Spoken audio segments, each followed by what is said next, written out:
Hukum keempat, kurangkan bercakap. Hukum ini menekankan kuasa dalam berdiam diri. Semakin banyak anda bercakap, semakin tinggi risiko anda untuk mendedahkan niat sebenar, kelemahan atau mencetuskan permusuhan. Orang yang bijak tidak perlu berkata banyak, kuasa mereka terpancar daripada kawalan diri dan misteri. Contoh sejarah, Louis ke-14 iaitu Raja Perancis. Beliau terkenal kerana bercakap dengan sangat sedikit.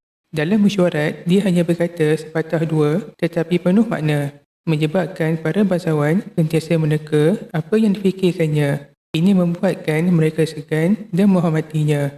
Kedua, Coriolanus. Beliau merupakan seorang jeneral Rom yang hebat dan sangat berjasa dalam medan perang.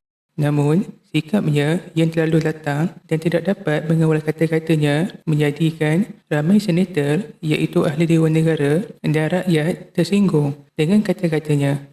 Ucapan yang keras ketika berkempen untuk jawatan politik menyebabkan dia kehilangan sokongan rakyat dan akhirnya dihalau dari Rom. Pengajaran pertama, kata-kata yang berlebihan membuka ruang kepada kelemahan.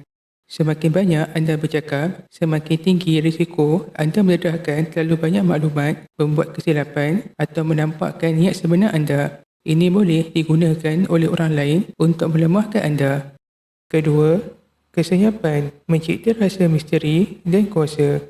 Orang yang bercakap sedikit sering dianggap lebih bijak dan berpengaruh kerana mereka tidak mudah dibaca. Ketidaktentuan itu membuat orang lain lebih berhati-hati dan memberikan anda kelebihan. Ketiga, bercakap apabila perlu. Dengan berkata hanya apabila perlu, anda dapat mengawal perbualan, mengekalkan ketegangan dan menarik perhatian orang lain apabila anda bercakap. Kata-kata yang sedikit tetapi bermakna lebih berkesan daripada bicara panjang yang kosong. Sekiranya anda ingin belajar 48 tipe muslihat yang digunakan oleh pemerintah untuk mengekalkan kuasanya dan mengelak dari dimanipulasi orang lain, boleh baca buku ini dan sekali dibayar untuk mendapatkannya.